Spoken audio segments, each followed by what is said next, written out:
Il est 11 heures en tous les cas à mon horloge. Hello Sarah, bonjour Frédéric. Écoutez, bonjour à tous, c'est chouette de nous rejoindre. Alors, je vous propose qu'on démarre parce que je suis tellement gourmand qu'on se dise plein de choses, je ne veux pas trop qu'on parte en retard. Super, Michael. Bonjour. Allez, on y va. On est parti. Je m'appelle Fabrice Menlo. J'aime bien le métier achat, on va dire comme ça, depuis quelques années. Et rapidement, moi, je m'occupe maintenant d'une chaîne et d'un site internet qui s'appelle Apprendre les achats. Et je prends beaucoup de plaisir, bonjour Pierre-Alexandre, salut Marc-Antoine, à partager autour du métier achat. Voilà, et d'autant plus que, comme j'ai plus d'entreprise, je suis très libre de pouvoir dire ce que je pense, ce que je crois, ce que j'ai envie. Voilà, c'est un petit côté quand même qui est sympa. Hein, et quand vous avez une entreprise, souvent vous dites aussi des choses qui sont en lien avec votre entreprise. C'est plus mon cas. Donc il y a pas mal de liberté par rapport à tout ça. Alors, comment ça va se passer et comment va se dérouler ce webinaire? Vous avez vu, et vous êtes déjà en train de l'utiliser. Ah, salut Nicolas, le Bordelais. Du coup, il y a le chat. Le chat, c'est ce que vous êtes en train de faire. On se dit bonjour, on réagit. Bref, on va dire que c'est votre espace parce que comme vous êtes nombreux aujourd'hui, j'aurai peut-être pas le temps d'aller lire tout ce que vous dites. Et puis, en plus, c'est un petit peu à vous. Par contre, il y a un autre espace en bas de l'écran qui s'appelle questions. Et celui-ci, il est intéressant pour vous. Le chat aussi, il est intéressant. Mais les questions, il est intéressant parce que vous allez pouvoir poser vos questions pendant la durée du chat, puisque vous nous écoutez, mais vous ne pouvez pas vraiment interagir comme dans une visio. Hein, on est dans un webinaire. Donc, du coup, vous pouvez poser vos questions. Et moi, je m'engage à ce qu'on aille chercher chacune de vos questions et que, du coup, on essaie d'y répondre. Et que moi, je profite de mes invités pour pouvoir leur poser les questions. Donc, n'hésitez pas. Si vous avez des questions, je le dis à chaque fois, mettez-les plutôt dans l'onglet questions. C'est plus facile pour moi parce que j'ai une petite notif qui monte, alors que dans le chat, c'est un flux de commentaires et j'ai du mal à aller chercher la question au milieu de tout ça. Premièrement. Deuxièmement, oui, il y a déjà des personnes qui m'ont demandé, il y aura un replay. Hein, donc, comme à chaque fois, les événements sont enregistrés. Et puis du coup, quelques temps après, je les rediffuse sur YouTube et vous êtes informés notamment par les réseaux et la newsletter. Donc, il y aura un replay. Et puis enfin, le dernier point, pour ceux qui se sont inscrits pour la première fois, vous allez recevoir un petit mail qui dit que maintenant vous faites partie de ma communauté achat. Voilà. Mais RGPD oblige, vous pouvez vous désabonner. Hein, voilà, c'est plus simple pour moi de gérer l'automatisation, comme on dit, de votre inscription dans la liste email. Et vous recevez un email tous les mardis, mais si jamais ça ne vous intéresse pas ou ça fait trop d'infos, ce que je conçois, vous désabonnez. Hein, mais il n'y a pas d'intrusion. Voilà, soyez pas inquiets avec ça. Alors, aujourd'hui, on va parler d'achat, on va parler de consultant achat, sujet que je connais un petit peu, et puis on va parler de freelance. Voilà. Alors du coup, pourquoi on va parler de ce sujet? Eh bien, parce que quand j'échange avec vous, quand je publie de l'info ou quand je vous écoute, il y a quand même pas mal de contacts autour de ce thème du consultant achat, du freelance, de l'indépendant, etc. Alors souvent pour des logiques de changement de parcours, des logiques, on s'intéresse un petit peu comment je poursuis mon histoire, quand j'ai déjà un petit peu d'expérience, est-ce que je reste là où je suis, est-ce que je vais ailleurs, est-ce que je deviens consultant? Et donc du coup, je sens que c'est un sujet qui questionne beaucoup. Deuxièmement, pour l'avoir pratiqué pendant quand même 20 ans, c'est un sujet sur lequel aussi il y a un certain nombre de choses à partager. Il y a quelques vérités, il y a quelques contre-vérités, hein, où il y a des petits fantasmes autour du consultant. Et je m'étais dit, il faut quand même qu'on puisse mettre un peu le sujet sur la table pour, peut-être pour vous donner quelques éclairages. Et puis, je me suis dit aussi à un moment donné, comme je connais bien le sujet, mais je me dis, en fin de compte, je le pratique plus de manière très opérationnelle maintenant. Et donc, du coup, je me dis, je vais essayer de plutôt faire parler ceux qui le font, parce que du coup, ça sera encore plus, j'allais dire, inspirant ou informatif pour vous, parce que du coup, eux, ils le pratiquent tous les jours, donc ils vont pouvoir un peu vous raconter. Donc du coup, je me suis dit, on va faire un webinaire.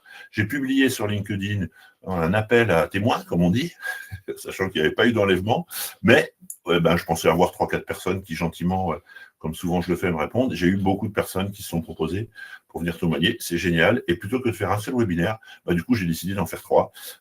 Comme ça, On aura des éclairages différents, des parcours différents, des histoires différentes. Et puis, du coup, ça fait une série de webinaires. Donc, vous avez les 3 qui sont en ligne sur la chaîne Apprendre les achats. Vous êtes inscrit au premier. Vous avez donc voir qu'il y en avait 2 autres. Il y en a un qui arrive le 6 novembre et un dernier le 20 novembre. Et donc, à chaque fois, on va parler du même thème, mais avec des questions différentes et surtout des invités différents. Mais là, il faut qu'on ouvre cette série. Et donc, du coup, je vais aller chercher pour ce webinaire exceptionnel, comme j'aime à le dire, mes invités exceptionnels, du coup, c'est ça, pour un webinaire exceptionnel, il vous faut des invités exceptionnels. Et donc, du coup, je vais inviter maintenant Karine Tac à venir me rejoindre, et puis également Sarah à venir se connecter pour pouvoir me rejoindre sur scène, c'est comme ça que ça s'appelle, sur Livestorm, on monte sur scène.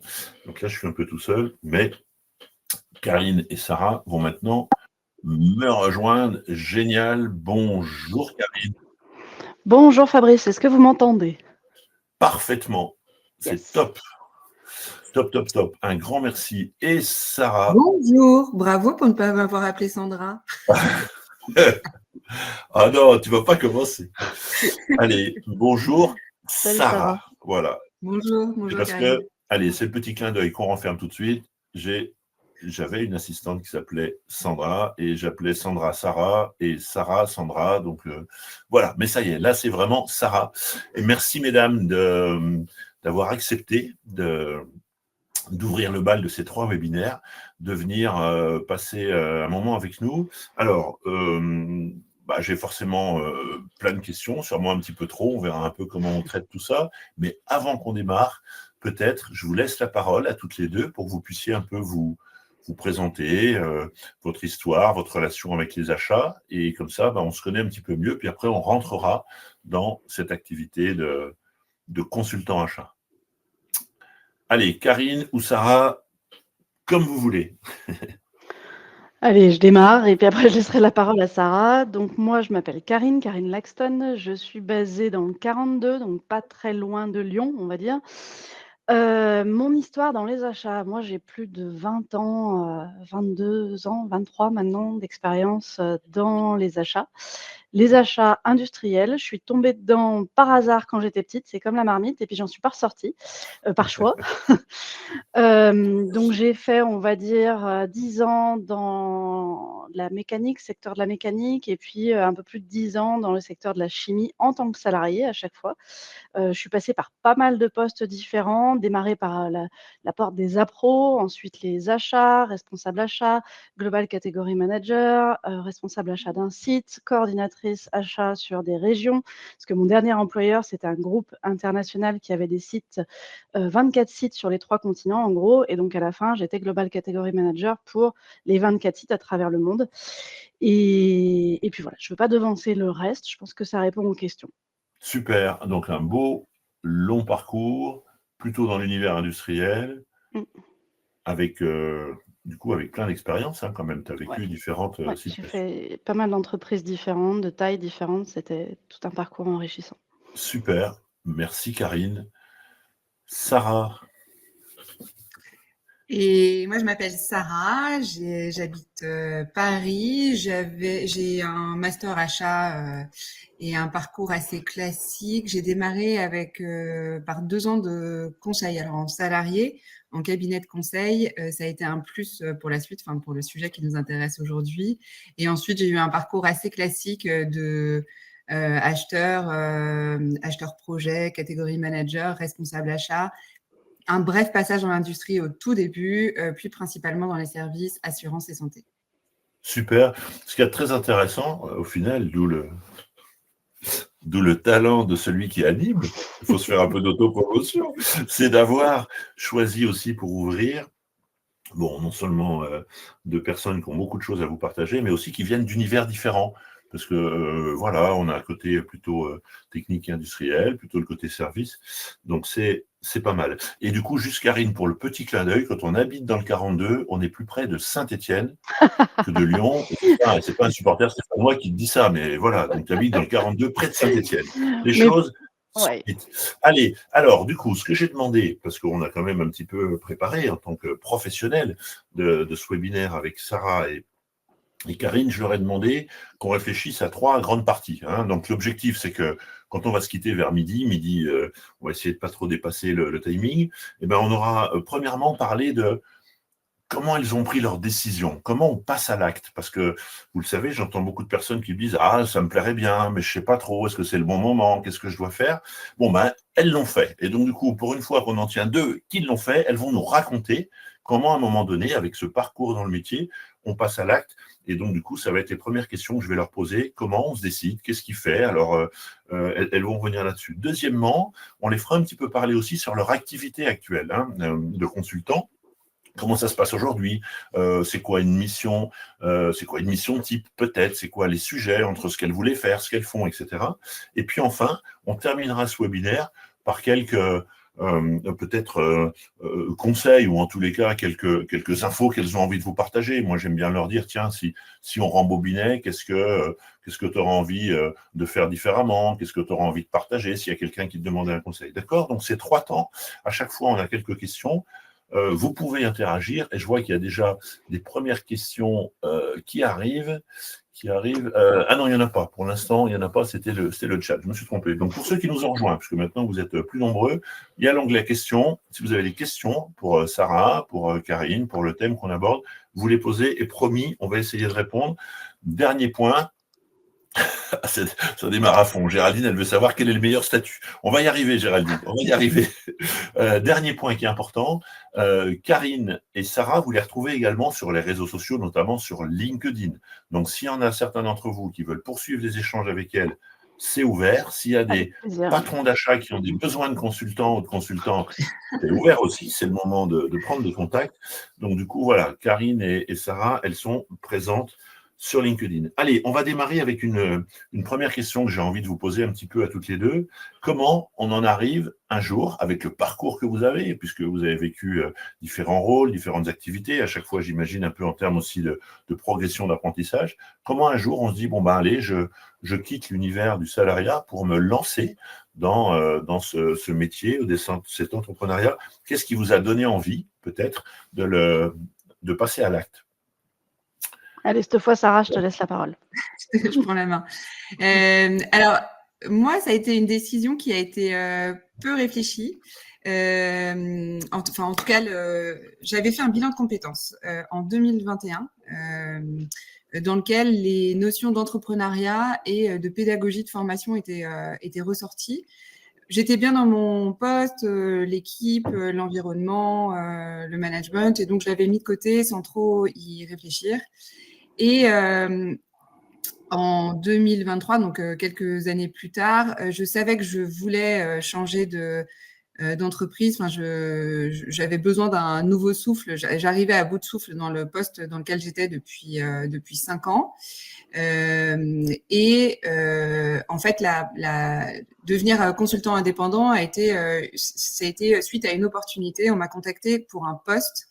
Et je leur ai dit, mais alors c'était trop junior pour moi, c'était trop loin de chez moi, mais surtout c'était pas du tout clair sur le périmètre des missions et des attentes qu'ils avaient. Et donc je leur avais conseillé de préciser leurs attentes et peut-être de faire un état des lieux de leurs achats pour bien identifier les enjeux. Je leur avais écrit un mini cahier des charges, je leur avais donné quelques cabinets de conseil sur lesquels ils pouvaient s'appuyer. Et en fait, ils m'ont rappelé en me disant on a réfléchi à votre proposition, c'est très intéressant, et est-ce que vous le feriez pour nous? Donc, ça s'est fait comme ça, vraiment par une opportunité qui m'a permis de partir et de passer à autre chose. En me disant à l'époque, j'essaye. J'étais très contente d'essayer un nouveau mode, un nouveau fonctionnement, un nouveau mode de travail. Et au pire, si ça me plaît pas, je recherche un job et je retourne en entreprise après. Donc vraiment quelque chose de, je vais pas dire spontané, mais de peu réfléchi et lié à une opportunité. Ok, super, c'est très intéressant, hein, parce que moi je rencontre plutôt d'autres personnes qui passent énormément de temps à tout réfléchir, tout prévoir, et puis du coup qui souvent ont du mal à passer à l'acte. Toi, tu vas plonger tout de suite dans la piscine en disant on verra bien, mais du coup j'y suis. Et en effet, après si ça va pas, je pourrais revenir sur un job plutôt achat. Karine, pour toi, c'est une histoire un peu différente? Une histoire différente, c'est-à-dire que moi aussi j'ai plongé, mais je savais pas dans quoi. C'est-à-dire que voilà, ça faisait plus de 20 ans que j'étais salariée, plus de 11 ans dans la boîte où j'étais et clairement, j'en avais marre, même sujet, même fournisseur, même collègue, même si j'ai fait pas mal de jobs achats différents dans cette même entreprise, c'est quand même les mêmes sujets qui tournent au bout d'un moment. Et ce que je savais, c'est que j'en avais marre. Donc, j'ai quitté l'entreprise, j'ai négocié une rupture et j'ai dit: je crois que la rupture conventionnelle existe encore. En tout cas, voilà, c'est un cadre qui est super, qui permet de prendre le temps. Et donc moi, je me suis dit: «Je vais prendre le temps, je vais réfléchir à ce que je veux faire quand je serai grande». Ça, c'était il y a 3 ans, donc je suis toujours pas très grande. Et du coup, je me suis posée, je me suis formée sur des sujets qui m'intéressaient, notamment les achats responsables, parce que moi, je bossais pour une boîte suédoise qui nous challengeait pas mal sur tous les sujets, éco-responsables et j'ai m'étais surtout pris pas mal de murs pour essayer de faire avancer les choses du point de vue des achats. Donc comment être locomotive dans les achats responsables, dans une logique hyper industrielle, chimique, et cetera, et cetera. Et donc j'ai dit: «Je vais déjà commencer par me former parce que ce sujet, je veux pouvoir être plus performante là-dessus et je veux mieux comprendre les enjeux et par quel bout le prendre». Et c'est en me formant, la formation suivait la méthodologie, des consultants. Je l'ai reconnue parce que moi, j'avais déjà été accompagnée en tant que salariée par une grosse boîte de consultants qui nous avait aidés à globaliser la fonction achat.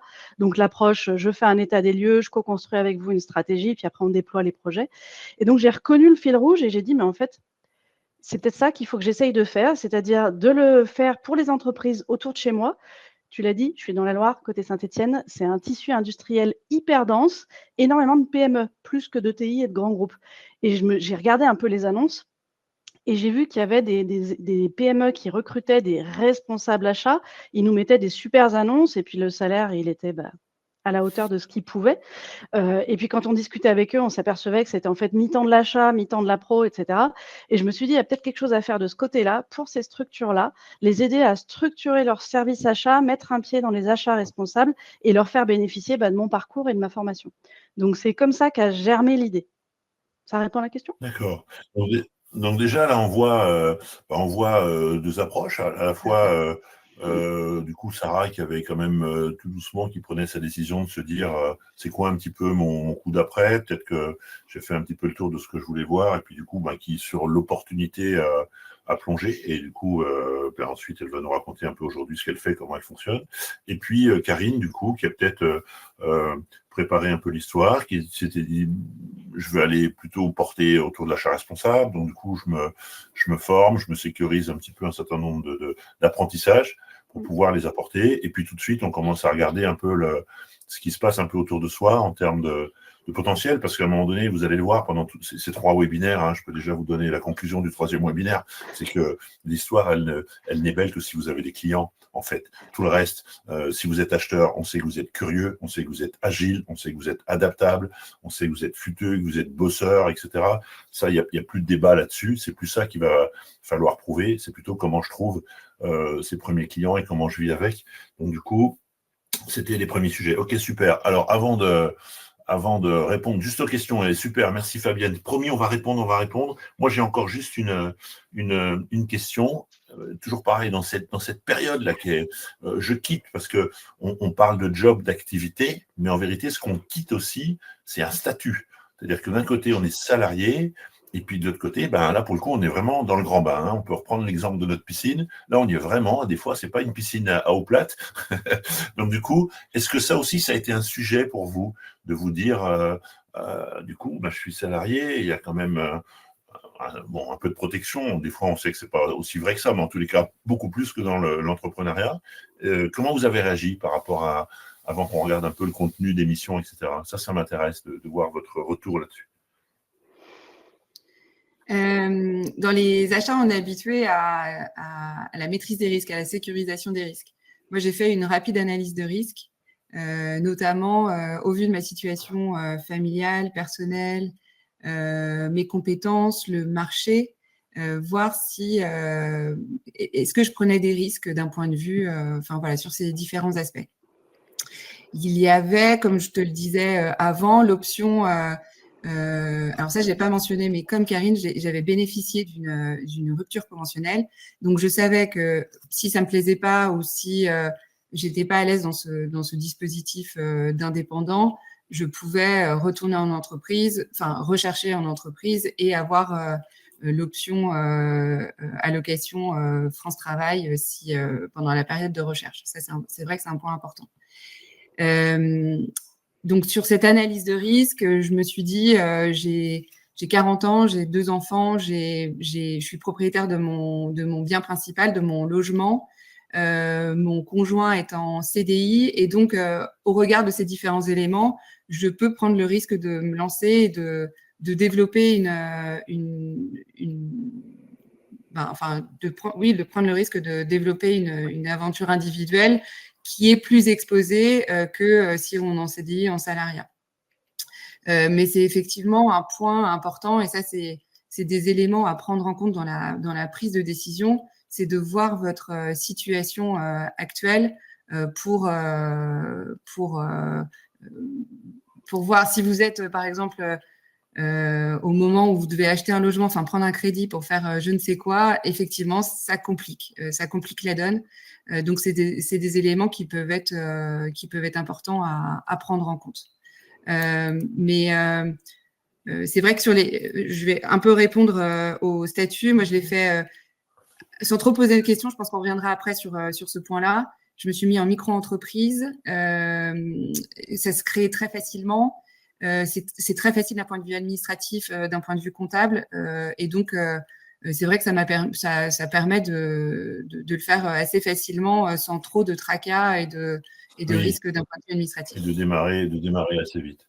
Karine, du coup, sur cette notion, je quitte l'univers salarié pour aller vers l'entrepreneuriat. Grosse réflexion. Ouais. Grosse réflexion parce que, comme j'ai dit, moi, quand j'ai quitté mon poste salarié, je n'avais pas du tout en tête ce plan-là et je l'avais même jamais envisagé de ma vie.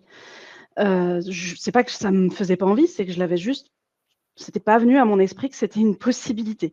Donc gros questionnement, notamment sur le statut. Alors non pas sur le statut de la boîte, mais sur le statut tout court. C'est-à-dire que moi, j'étais cadre sup avec un 5 minutes de fonction, un salaire très confortable, des primes sur objectif, de l'intéressement, enfin bref.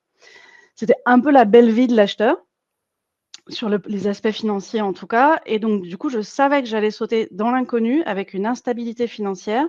Et puis un statut qui, l'air de rien, voilà, j'ai rendu mon véhicule de fonction. Qu'est-ce que je fais ? Je me suis pris une toute petite Twingo toute pourrie que j'ai payée, je sais plus, 2 000 € ou même 1 000 €, mais en me disant: «Je sais pas où je vais, en fait, donc je peux pas aller me remettre un crédit et cetera». Et donc j'y suis vraiment allée très timidement dans ma réflexion et le côté, je peux toucher, les indemnités Pôle emploi quand même, ça sécurise énormément en se disant: «J'ai ce filet de sécurité-là, si ça ne marche pas, j'ai ça».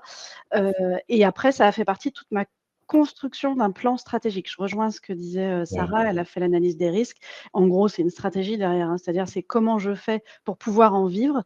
Qu'est-ce que je fais si ça marche pas, que j'ai mis en place, je vise, je sais pas moi, X milliers d'euros de facturés par an. Si ça marche pas, à quel moment je m'en inquiète? Qu'est-ce que je mets en action en plan B? Et c'est quoi mon plan C? Enfin, moi, j'ai beaucoup réfléchi, je suis très cartésienne. D'accord. Je me suis fait accompagner aussi, c'est un sujet qui est intéressant quand même. Je me suis fait accompagner par la CCI et par BGE, qui sont 2 organismes qui vous accordent du temps, des conseils et tout ça est gratuit pour justement construire ce qu'on appelle le business model et réfléchir. Et le plan de L'APEC aussi a une offre un peu équivalente, effectivement. C'est des organismes qui peuvent être intéressants aussi à solliciter pour réfléchir à votre positionnement et au...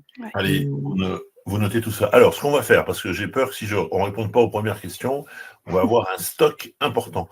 Donc, du coup, c'est là où je vous avais dit, on démarre avec ce qu'on a préparé, et puis tout d'un coup, ils prennent le pouvoir. Vous voyez, c'est pour ça que j'ai toujours la démocratie, il y a quand même beaucoup de limites dans cette démocratie. Mais là, il faut qu'on le respecte. Alors, Géraldine, elle nous a posé plein de questions.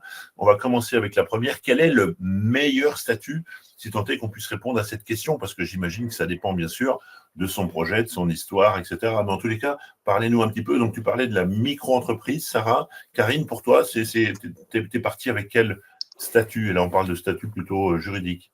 Alors, pour répondre directement à la question de Géraldine, en tout cas à mon avis, le meilleur statut, bah, je suis désolée, c'est une réponse de Normand, mais en fait, ça dépend. Ça dépend de toi, de ton contexte, de ta situation familiale.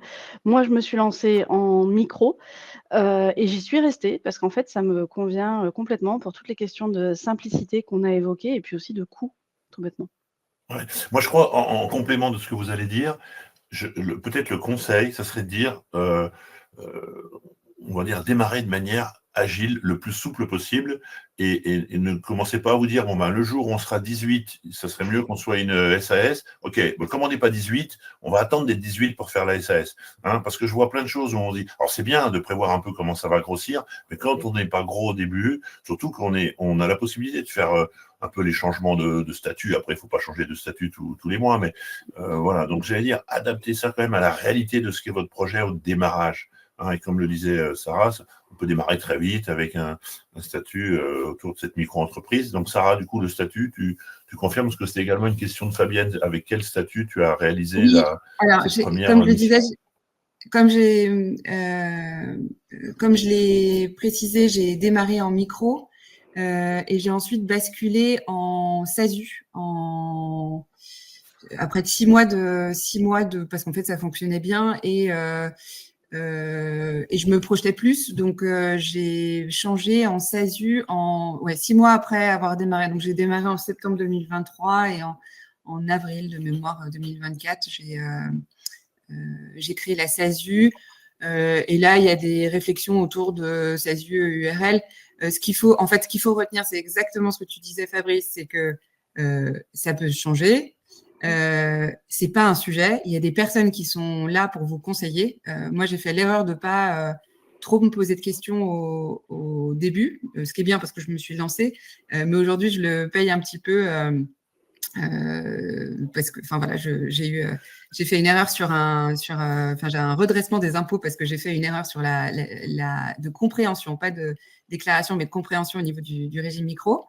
Il y a des personnes, il y a tout un environnement juridique, comptable, administratif qui est là pour vous conseiller. Et je conseille aussi, l'URSSAF met à disposition un comparateur de statut juridique. Et effectivement, je peux partager le lien si tu es d'accord, Avec Fabrice. plaisir. Vas-y, partage le lien. Et effectivement, ça dépend vraiment de votre situation personnelle, familiale et du niveau de chiffre d'affaires que vous avez, que vous allez réaliser ou que vous pensez réaliser. C'est-à-dire que l'enjeu, c'est que votre statut, il sera une conséquence de votre projet et pas l'inverse. Hein, c'est-à-dire que Exactement. c'est quoi votre projet? Et là, en effet, comme le dit Sarah, ça vaut le coup d'aller avoir la petite consultation avec l'expert qui va bien pour vous dire, en fonction de ton projet, voilà le statut que je te conseille. Et puis, quand ça évolue, on fait évoluer le statut, hein, et pas l'inverse. Alors, comme je dois gérer aussi le temps, mesdames, on va prendre quelques questions. Vanessa, je les prends par ordre.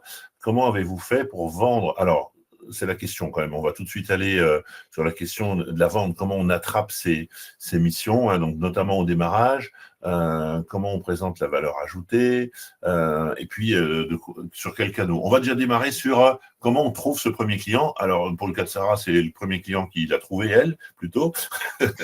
On va dire comme ça. Mais aujourd'hui, la dimension un peu autour du commerce, de la prospection, etc. Comment vous recherchez ces clients, en fin de compte? Karine?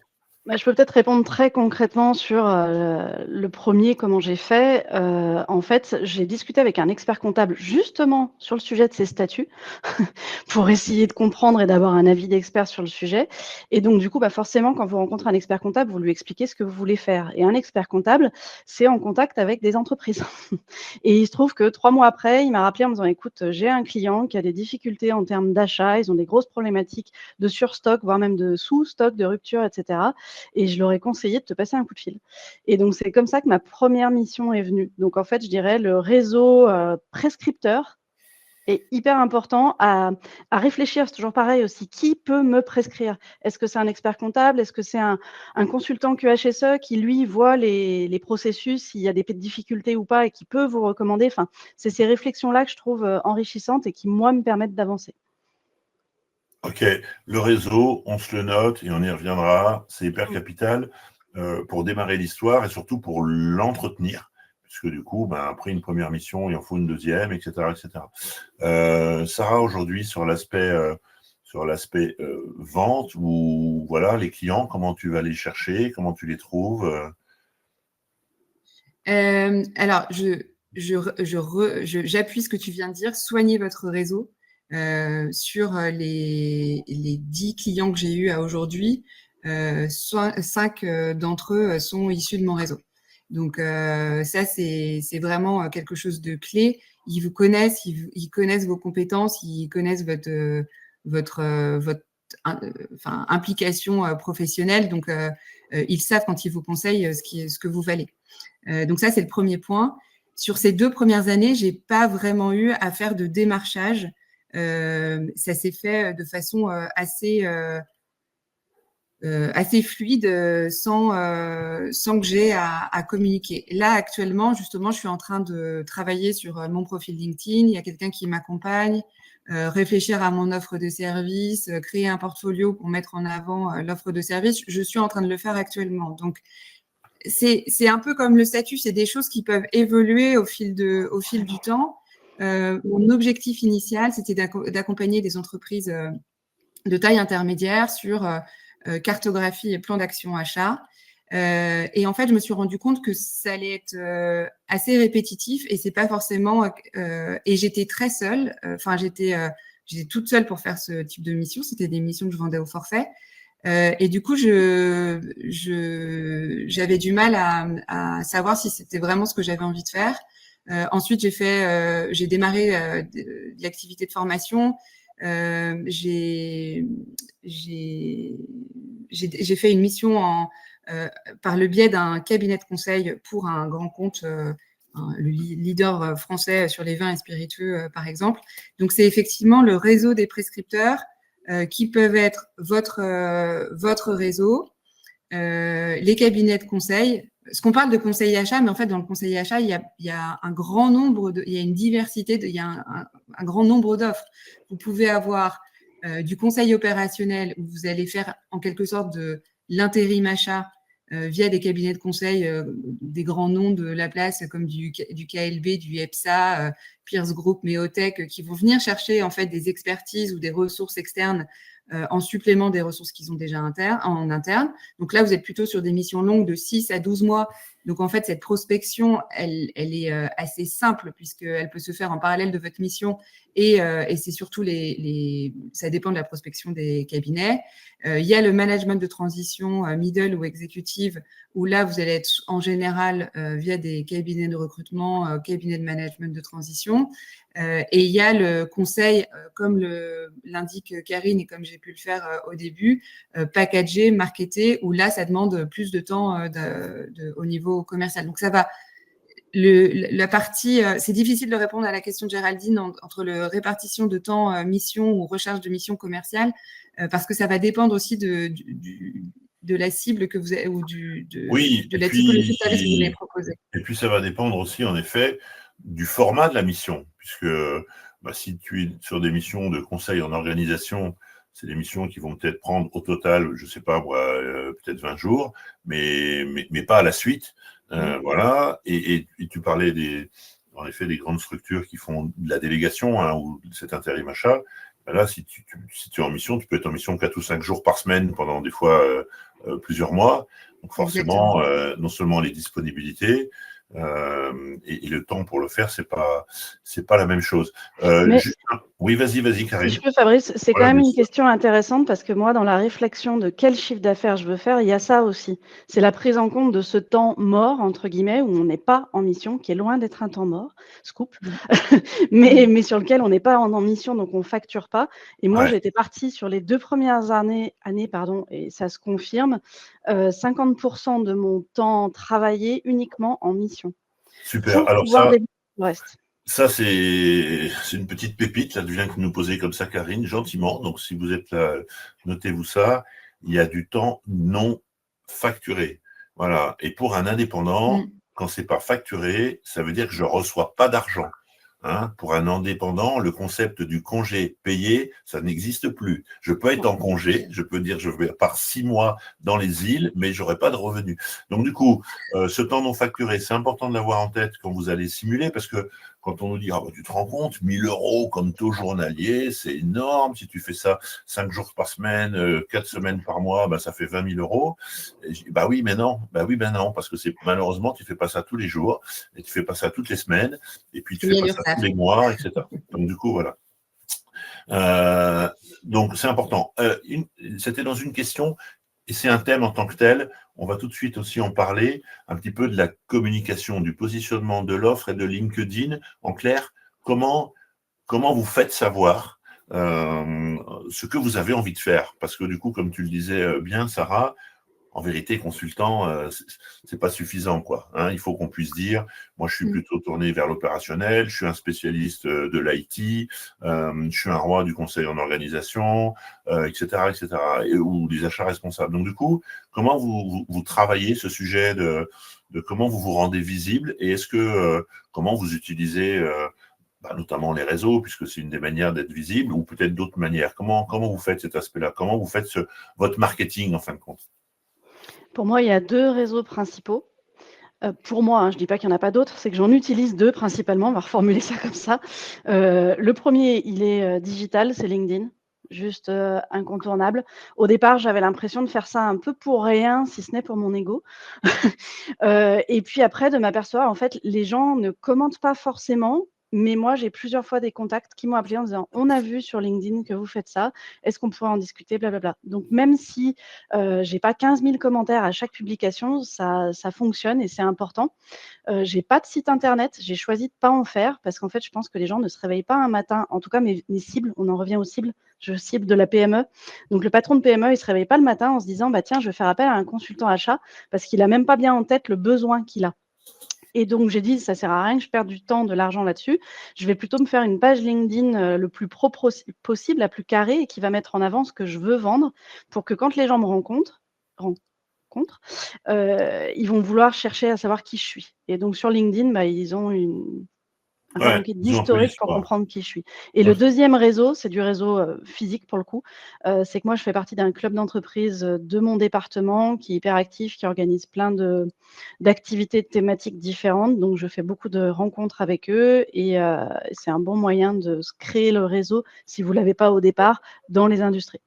Ça veut dire que tout ce qui peut être, certains événements, tout ce qui est organisé par des CCI, c'est autant. Ouais, Si jamais les cibles auxquelles vous voulez vous adresser sont présentes à ces événements, on y va du coup à ces événements. c'est Parce ça. que du coup, on les écoute, on les comprend mieux, avec un peu de chance aussi, on peut les rencontrer, etc. Et Donc, c'est en effet une bonne idée, quoi.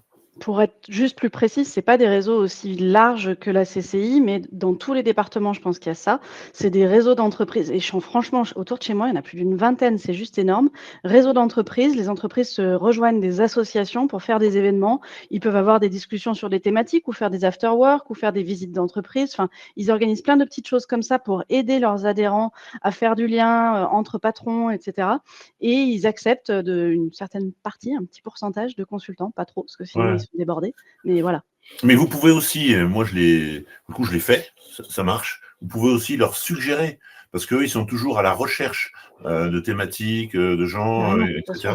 Mmh mh. Et comme les achats, ils n'en ont pas tant que ça autour d'eux. Donc de dire un jour, tiens, si vous voulez, sur un 18-20, que je vienne un petit peu éclairer cette thématique adressée à des PME, idéalement peut-être avec un témoin, ils sont très friands de ça aussi. Ça marche bien. C'est Ça marche clair, bien. je Super. confirme. Sarah, LinkedIn, tu disais que tu te faisais accompagner du coup. Il y a quelqu'un qui t'aide un peu à structurer un peu la démarche? Ouais, je l'ai pas du tout fait jusqu'à présent. J'ai pas de bannière, j'ai pas de c'était vraiment, mais là, justement, c'est le bon moment pour, me poser, et réfléchir à la suite. Ouais. Ce qu'il y a d'intéressant quand vous commencez Sinon à le le faire, en vérité, c'est que ça vous renvoie des questions. Parce que tu vois, tu parles de la oui, bannière, alors on sourit tous parce qu'on a tous joué avec ces bannières qu'on n'arrête pas de faire et de refaire. Mais du coup, la vraie question, c'est de se dire, mais sur cette bannière, qu'est-ce que que j'ai je veux envie mettre de en avant? dire? Voilà, parce que c'est vrai ce que disait Karine, c'est exactement ça. Aujourd'hui, j'ai quelqu'un qui me contacte, qui veut me parler, souvent d'ailleurs via LinkedIn. La première chose que je fais, clic, je vais aller voir son profil. C'est ça. Qu'est-ce qu'il fait? C'est quoi son histoire? Oh là là, il a bossé 17 ans chez Casino, il est là. Enfin, et tout de suite, avec le profil, l'expérience, le type de poste, bah, on a un petit début d'histoire, quoi. Voilà. Donc, c'est quand même intéressant si vous êtes vocation à vendre vos services, que ce début d'histoire, ben vous fassiez une vitrine un peu sympa, quoi. Allez, on a beaucoup de questions. Ouais, Hein. On va prendre une question de Pierre-Alexandre. Qui nous dit, peut-on se vendre auprès des clients si on fait uniquement le choix du portage, ou est-il préférable d'avoir un statut propre, etc. En clair, est-ce que les sociétés qui veulent travailler avec vous, c'est tant important que ça, le statut? On m'a jamais posé la question. Voilà. Merci, Pas une seule fois. Karine. Jamais, jamais. Vous savez, moi aussi, j'étais À dans part une les boîte de... consultants qui se challengent entre eux. Mais sinon, Oui, non. moi, j'étais dans une boîte de conseil, et c'est vrai, quand on est dans une petite boîte de conseil, on a toujours le sentiment que si on n'est pas, voilà, avec des gros statuts, etc., mais c'est pas ça. Et ça a vraiment changé, Pierre-Alexandre. Autant, j'ai connu la période où les consultants devaient un petit peu, pas cacher, mais en tous les cas, vous savez, c'était la période où quand on bossait en sous-traitance pour des boîtes de conseil plus grosses, on nous donnait des adresses mail. Moi, j'ai vécu cette période-là, mais maintenant, c'est fini. Maintenant, ce qu'on veut, c'est l'expertise. On veut bosser avec Sarah parce qu'elle est super experte de son sujet. Après, que Sarah, elle soit en SASU, en EUR, voilà, on veut qu'elle connaisse bien, qu'elle soit garante de ce qu'elle va livrer. Je pense pas que ça soit, en tous les cas, j'ai pas le sentiment que ce soit si important que ça. Sarah, qu'est-ce que tu dis là-dessus par Je vais rapport aux juste clients, apporter une réserve, ça dépend de votre profil aussi. Et si vous avez un profil, il y a des profils qui sont très recherchés, notamment en conseil opérationnel actuellement, c'est par exemple achat IT, prestations intellectuelles informatiques, travaux. Si vous voulez travailler avec des grands comptes type entreprise du CAC 40, effectivement, Oui. votre SASU ou ERL, ça ne passe pas.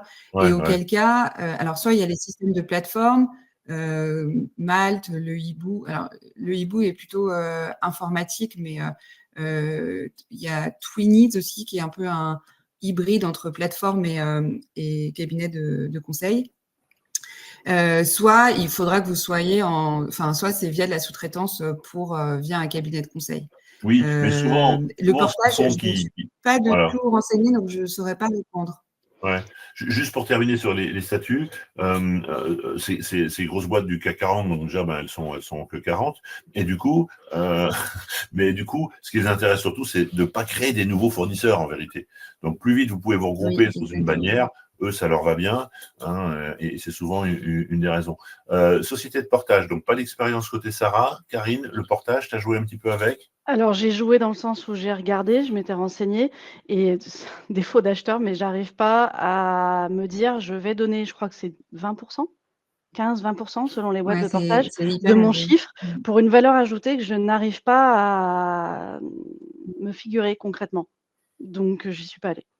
En vérité, le portage, j'ai le Et sentiment, en mais je suis termes pas. d'apport d'affaires, Ouais, alors, mais ça dépend parce qu'il y a des sociétés de portage où c'est vraiment au strict minimum. Hein. C'est-à-dire que je produis la facture, je me fais payer, je prends ma commission, je te verse le reste. Voilà. Alors, si après, maintenant, dans la société de portage, il y a une autre dynamique qui se met en place, bah là, la bonne question, c'est ce que dit Karine. Qu'est-ce que vous m'amenez et est-ce que ça vaut ce prix-là? Mais sous l'angle administratif, je trouve que enfin, il me semble, on va être prudent, que si c'est juste ça votre problématique, je suis pas sûr que ce soit la bonne réponse, quoi. Ou en tout cas, c'est une réponse qui coûte cher, en effet, pour juste cette partie-là. Maintenant, pour certaines personnes, peut-être que c'est plus simple, j'ai la société de portage et je m'en occupe pas. Alors, Rachida nous dit, est-ce que à un moment ou à un autre, vous avez songé retourner au salariat, du coup? Non. En sachant que vous êtes un peu au début des histoires, toutes les deux. Karine, ça fait 3 ans, tu disais. Sarah, ça fait 2-3 ans. Est-ce que je vous vois sourire toutes les deux? Du coup, est-ce qu'il y a Alors moi, eu... je vais dire oui, puisque je l'ai évoqué au tout début, en disant si ça ne fonctionne pas, je pourrais rechercher en entreprise. Ça s'éloigne de plus en plus. Et actuellement, je me donne les moyens que ça continue à fonctionner comme ça a fonctionné ces 2 premières années, plutôt que de rechercher en entreprise. Sauf s'il y a vraiment un projet, mais non. Karine? Complètement d'accord avec toi, Sarah, c'est non. Après, ça fait partie de mon plan C. Vous savez, je vous expliquais ma stratégie. Si ça marche pas, bah, peut-être que je peux essayer de bosser avec des cabinets de conseil. Et si ça marche pas, parce que on n'a pas parlé de ça, mais il faut une trésor. Enfin, en tout cas, moi, j'ai besoin d'une trésor, d'une bonne trésor pour pouvoir justement assurer les creux d'activité, parce que ça fait partie du boulot. Surtout quand vous cherchez pas à faire de l'intérim opérationnel. L'intérim opérationnel, j'ai l'impression que c'est quand même plus facile à avoir une activité régulière et à avoir une bonne rémunération. Et moi, c'est pas du tout mon but. Donc voilà. Et on parlait de, j'ai perdu le fil. Ah oui, retourner au salariat. Non, non, non, non, non, non, non, non, non. Et c'est mon plan C au cas où. Au cas où, prendre des Voilà. missions intérim ou des CDD pour pas avoir à revenir Par au contre, CDI.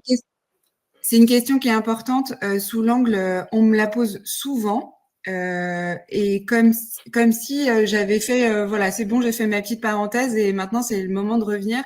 Le CDI reste la référence sociale assez forte. Ça continue à m'étonner. Il faut que vous soyez à l'aise dans vos baskets, sûr de vous, de vos choix. Et aussi d'avoir dans votre entourage, de vous entourer de personnes qui sont indépendants comme vous dans les achats ou dans d'autres domaines. Parce que, enfin, je vais pas dire qu'il y a une pression sociale à avoir un CDI, mais ça reste une référence. Et Non, mais la si, question il y a, revient souvent dans il mon y a une entourage. vraie pression. Ouais, ouais, je suis d'accord avec toi. Il y a une vraie pression parce que du coup, d'ailleurs, on dit souvent, ça y est, j'ai trouvé un CDI. Voilà. Alors, les générations qui arrivent, Moins. c'est un peu différent. Même si, en vérité, le confort du salariat, quelquefois, les intéresse quand même. Hein. Voilà. Après, sur la question, est-ce qu'on vient au salariat? Je me souviens très bien quand j'avais quitté le poste de directeur achat du groupe Biomérieux à Lyon il y a 20 ans et que j'avais dit à un ami un peu comme Karine, hein, moi j'étais le papa d'une grande famille, etc. Il y avait un peu de prise de risque. J'avais dit, mais si ça marche pas, je redémarrerai aux achats sans problème. Il m'avait gentiment tapé sur l'épaule en souriant, en me disant, tu sais, quand tu seras parti, tu ne reviendras pas au salariat. Parce qu'en vérité, tu vas trouver tellement de choses qui peuvent t'enthousiasmer dans l'entrepreneuriat, même si le prix à payer, il n'est pas neutre, que je crois que c'est compliqué que tu reviennes au salariat, mais dire, garde-le dans la tête, en effet, peut-être ça te fera, tu as besoin d'un plan de retour. Et puis du coup, il ne faut pas se dire, on ne sait pas ce que nous réserve la vie. Mais quand même, quand vous êtes parti, mettez-vous dans la tête que c'est pas une parenthèse, quoi. Parce qu'il y a tellement de choses que vous allez faire différemment dans la gestion de votre temps, de vos activités, de vos projets, etc. Que si Dans vous vos avez choix. une posture entrepreneuriale, en vérité, ça va tellement vous nourrir que voilà, ça, je crois, c'est ça. Hein, moi, je dirais vraiment la grande différence, ça peut être ça. Tac, tac, tac, tac, tac. Alors, Talba nous dit, avec Twinids, ça y est, ça balance, hein, ça balance, ça balance. Moi, je veux pas de soucis avec les sociétés. Mais en tous les cas, Twinids, vous avez déposé votre candidature, vous avez raison, Talba, c'est une plateforme, comme disait Sarah, il y en a d'autres. Pour un poste de consultant, ils m'ont indiqué que je suis encore considéré comme un acheteur junior et qu'il me faudrait attendre environ 3 à 4 ans d'expérience avant de pouvoir prétendre à un poste de consultant. Voilà, réaction par rapport à l'expérience. Toutes les deux, Moi, je peux me permettre de réagir. Ouais. J'ai croisé dans mes expériences passées, peut-être qu'il est là aujourd'hui, une personne qui, je ne sais plus quel âge il avait, mais qui s'est lancée assez tôt et il fait principalement du conseil opérationnel. J'étais un peu étonnée par son parcours. Mais ça se vend. Et en plus, il avait travaillé dans pas mal de labos pharmaceutiques, donc avec une expérience assez cadrée, enfin dans des environnements plutôt matures au niveau des achats. Donc ça se fait. Par contre, ce qu'il faut savoir, c'est qu'il faut en général développer une expertise sur un sujet en particulier. Et surtout, quand vous êtes en conseil, contrairement à un CDI, vous allez avoir une phase d'intégration, une phase de montée en compétences, d'acculturation au process interne. En conseil, vous êtes attendu au tournant direct. À la première seconde où vous avez passé la porte d'entrée, vous devez délivrer. Enfin, on vous choisit et on vous rémunère pour votre expertise et vos compétences, qu'ils soient savoir-faire, savoir-être. Vous n'avez pas ce temps de monter en compétences. Donc, c'est vrai qu'il vaut mieux avoir un petit peu d'antériorité, de compréhension des enjeux un peu plus larges avant de se lancer. Je pense que Karine et moi, on s'est lancé vers 40-45 ans. Je pense qu'on peut le faire plus tôt, mais effectivement, attention à être assez mature et avoir acquis assez de méthodes pour être vendable en quelque chose. Moi, je dirais que ça dépend de ce qu'on veut faire. C'est-à-dire, ça dépend de ta cible. Si tu veux aller sur une PME ou si tu veux aller sur du plus grand groupe, une PME aura tendance à vouloir quelqu'un avec un peu de bouteille parce que ça va les rassurer. Ils n'ont pas l'habitude de bosser avec du conseil extérieur. Donc, avoir quelqu'un de jeune en face, ça les rassure pas du tout. Par contre, si tu veux bosser dans un plus grand groupe, ils ont l'habitude, ça les gêne moins. Et puis, dépend de ce que tu veux faire aussi. Si c'est de l'opérationnel en mode intérim achat par le cabinet de conseil, je pense que c'est tout à fait faisable, comme tu l'as dit avec ton collègue là. Que si c'est pour aller structurer un service achat, ça va demander une démarche un peu plus construite pour pouvoir se vendre et se mettre en valeur.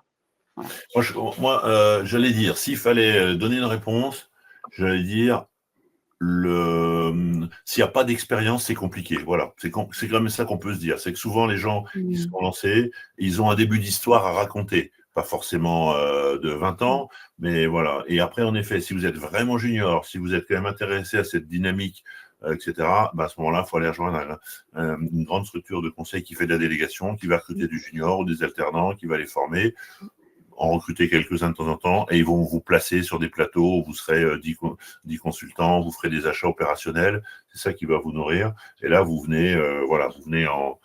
Mais sinon, en effet, comme le disait Sarah, si vous arrivez en tant que consultant, on vous a choisi parce qu'on veut une expérience, une expertise, et on ne va pas payer le fait que vous appreniez chez nous, quoi.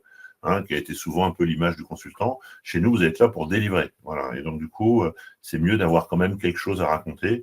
Et en fonction de la thématique que vous voulez adresser, une expérience plus ou moins forte. Christophe nous dit, on revient sur LinkedIn, comment s'afficher en consultant achat. Il faut que dans la bannière, Christophe, vous mettiez de Best One.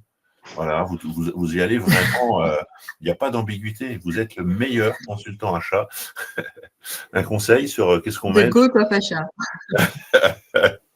Le meilleur Christophe des achats. Non, il faut, je pense, je sais pas, Karine ou Sarah, comment on répond à Christophe, là, comment on l'aide à, qu'est-ce qu'il dit, lui, s'il veut être consultant achat? Alors, si la question, c'est comment s'afficher, ce que j'entends derrière, c'est comment je communique sur le fait que je suis maintenant consultant achat.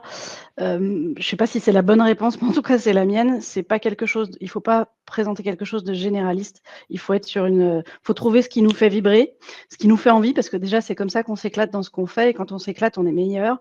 Et c'est ces missions-là que vous allez chercher.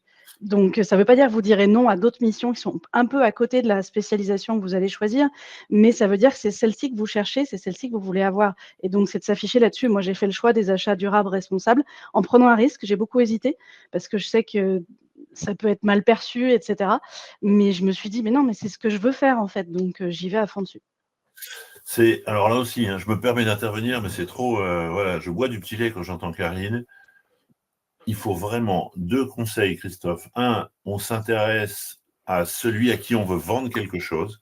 Donc, on ne s'intéresse pas trop à son nombril, mais on s'intéresse à l'autre. C'est-à-dire, qu'est-ce que tu vas me permettre de faire? Qu'est-ce que tu vas m'aider à faire? Voilà. Et deuxièmement, et ça, c'est compliqué pour des acheteurs que nous sommes, parce qu'une fois encore, on est curieux, on est gourmand de tout, on se sent capable de faire plein de choses, et quelquefois, c'est vrai, mais il faut choisir un terrain de jeu. Parce que du coup, on est face à un monde où les clients ne veulent plus trop des généralistes. Ils veulent l'expert du sujet, etc. Alors, en effet, c'est une douleur de se dire, je vais afficher les achats responsables, alors que demain, j'ai peut-être une super mission de gestion de projet que tu pourrais faire. Mais voilà, je le dis souvent aux gens que j'accompagne sur ce terrain de consultant, vous ne devez pas être un bon pâtissier qui sait tout faire, vous devez être le spécialiste des tartes au citron. Alors, celui qui veut une tarte aux fraises, il va peut-être pas vous choisir, mais celui qui veut une tarte au citron, il y en a quand même beaucoup, vous allez apparaître au-dessus de la pile parce que vous êtes un expert du sujet. Et ça, c'est souvent ce qui est très compliqué. Moi, j'accompagne des acheteurs pour devenir consultant. Ils ont une douleur terrible en disant, mais ça, je sais quand même le faire. Choisir, oui, c'est renoncer. Mais c'est pas grave. Peut-être que tu le feras quand même. Voilà. Mais là, on est sur une logique de communication. On continue. On va prendre encore quelques questions. Alors, est-ce que des formations RSE, IA, comme celle de SWOT, par exemple, améliorer votre vendabilité sont intéressantes, j'imagine. Alors, je crois que Karine, tu travailles un peu avec l'équipe de Guillaume, là. Donc, du coup, qu'est-ce qu'on dit là sur Alors, c'est un avis? j'ai forcément un avis qui n'est pas très objectif vu qu'aujourd'hui je bosse avec Swatch, je suis sous-traitante pour eux et je fais des formations achats responsables pour eux. Mais le plus neutre que je peux vous dire, c'est que sans la formation achat responsable de Swatch, je ne me serais pas lancée. C'est un peu ce que j'expliquais au début, c'est en faisant cette formation, parce que je m'intéressais aux achats responsables, que j'ai vu leur méthodo, le fil rouge qui s'adresse aussi à des consultants et j'ai dit, ouais, ça va m'apporter une valeur ajoutée. Et maintenant, je vois comment je peux me vendre et comment je peux arriver dans une boîte en disant je peux vous aider. Avant, j'avais 20 ans d'expérience, j'avais des idées, mais qui partaient un peu dans tous les sens. Je n'avais pas forcément le fil rouge, ni même idée des livrables qu'on peut fournir là-dessus. Et donc, oui, ce type de formation améliore ma vendabilité dans le sens où ça me conforte. Moi, je sais comment m'y prendre en arrivant dans une boîte. Allez, alors, je surveille l'heure. Je sais que j'ai pas le beau rôle, mais je l'assume. Comme il est 12:05, on va passer à la dernière partie de notre webinaire. Il y a encore plein de choses qu'on pourrait se dire. Je vous rappelle, pour ceux là qui nous ont rejoints depuis le début, qu'on aura 2 autres webinaires, le 6 et le 20 novembre, où on va continuer les discussions avec d'autres personnes. Donc, on va revenir sur un certain nombre de points. Avant de peut-être prendre la question de Sofiane, on va juste se dire, allez, je vous avais demandé de réfléchir un petit peu toutes les deux.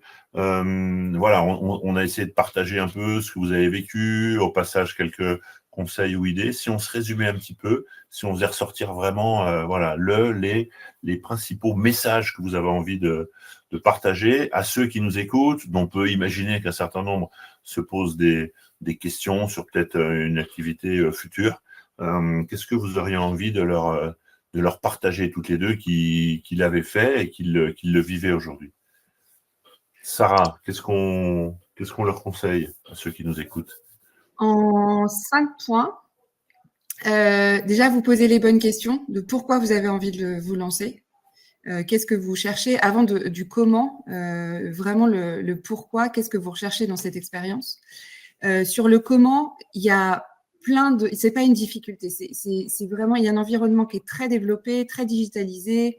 Vous avez la possibilité d'être conseillé, il y a soit par des experts comptables indépendants, soit par les cabinets qui sont montés ces dernières années et qui accompagnent les consultants indépendants, notamment sur la partie facturation administrative.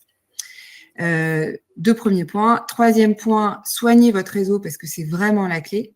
Et notamment avant de vous lancer et après vous êtes lancé.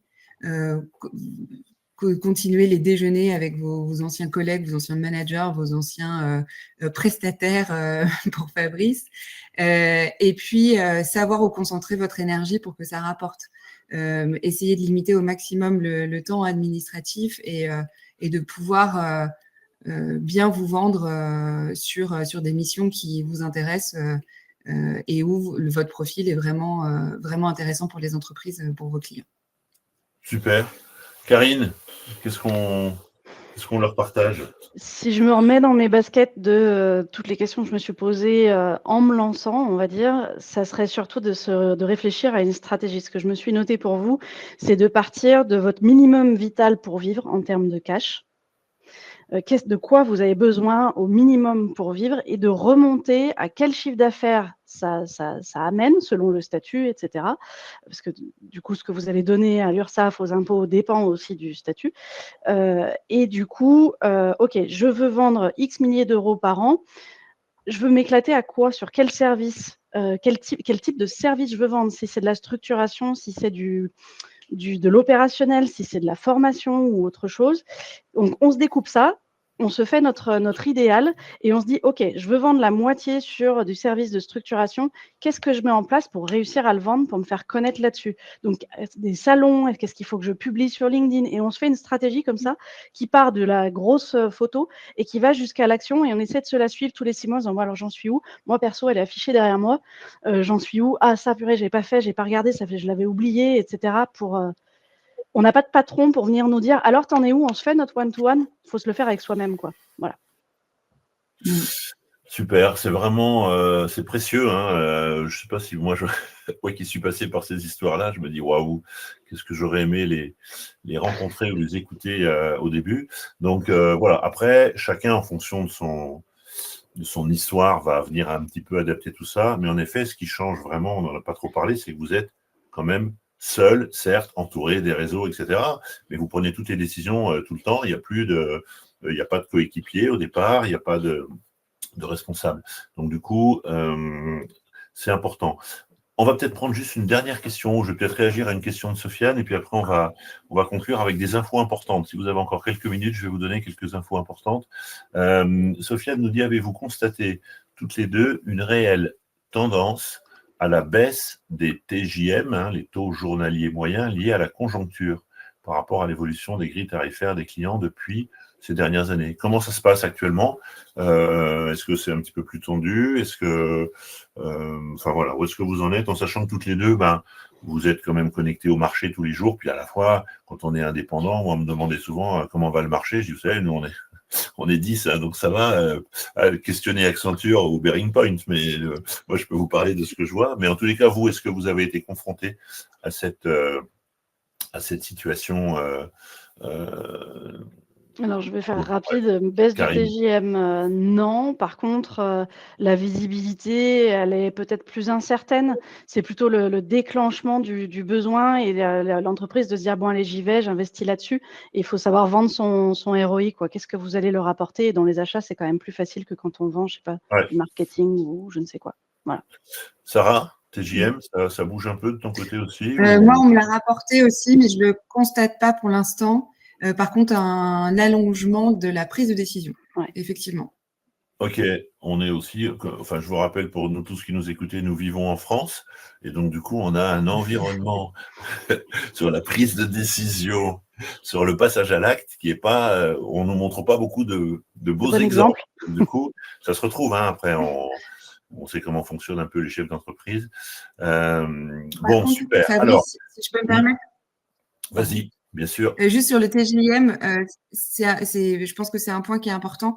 Et en fonction de votre profil, de votre périmètre, de ce que vous ciblez, ça va de 400 € à 1200 €. Donc, c'est difficile de parler d'une tendance parce que ça va. Là, c'est plutôt oui sur l'allongement de la prise de décision, mais ça va aussi dépendre de votre profil, de Oui. votre expertise. Est-ce que c'est recherché sur le marché ou pas? Et puis, une fois encore de la mission, si je vends 10 jours ou si je vends 60 jours, si c'est à côté de chez moi, si c'est à Lens, etc., ça peut avoir malgré tout des impacts. On est quand même sur un marché de l'offre et de la demande, donc du coup, oui, ça se tend. Aujourd'hui, ce qu'on peut dire, c'est qu'il y a un certain nombre de consultants sur le marché, voilà, mais il y a de la demande aussi. Il y a des boîtes qui sont passées avec des logiques. Voilà. Moi, je pense aussi que le sujet plutôt majeur, c'est plutôt des projets qui sont un peu reportés, sur lesquels on attend. On fait une première étape. Voilà, c'est plutôt ça que j'entends aussi comme sujet. Alors, bon, on aurait pu refaire une deuxième heure sans problème, mais du coup, c'était le cahier des charges. Donc déjà, avant que j'oublie, je remercie vraiment sincèrement Sarah et Karine pour ce temps, ce conseil, et puis j'allais dire à livre ouvert, comme on dit, elles nous ont rien caché un peu de leur histoire et c'est très chouette d'avoir voilà, cette vraie vie du consultant. Avant que je vous dise 2-3 choses, je vous rappelle que vous pouvez les retrouver sur les réseaux si vous voulez poursuivre les échanges, si vous avez des besoins, elles sont dispo, et vous l'avez entendu, elles ne baissent pas leur TJM, donc commencez pas à faire des négos. Moi, je vais vous retrouver. J'ai une petite actualité sur novembre là qui est assez chargée. Premièrement, vendredi 7 novembre, pour ceux qui sont dans la région lyonnaise, pour le coup, je suis obligé de le dire, même si là, pour le coup, c'est vraiment à Lyon. Je ne peux pas dire que c'est proche de Saint-Étienne. J'organise une matinale achat, c'est-à-dire une rencontre en vrai. Donc, c'est pas un webinaire. Et là, du coup, il y a déjà beaucoup de personnes qui sont inscrites. On a un programme super sympa. C'est le vendredi 7 novembre. C'est à Lyon. Vous allez retrouver le lien sur le site internet apprendrelesachats.fr pour vous inscrire. Il y a encore quelques places, plus beaucoup, parce qu'on est quand même déjà bien complet, mais on a rajouté voilà, quelques places. Ça, c'est le premier sujet. Deuxièmement, sur la même thématique qu'avait Sarah et Karine, on continue le 6 novembre. C'est toujours un un jeudi à 11 heures, et le 20 novembre, également jeudi à 11 heures, 2 autres webinaires avec d'autres consultants sur d'autres expériences qui viendront aussi partager leur vécu. Donc, vous pouvez faire la série. C'est comme sur Netflix. Maintenant, je fais des épisodes. Hein, donc, sur la saison 1, voilà, il y a 3 épisodes. Vous pouvez voir les 3 et ils seront en replay. Faut juste que je réfléchisse au modèle économique de Netflix. Et le cliffhanger, là. Ouais, voilà, il y a peut-être un coup à faire.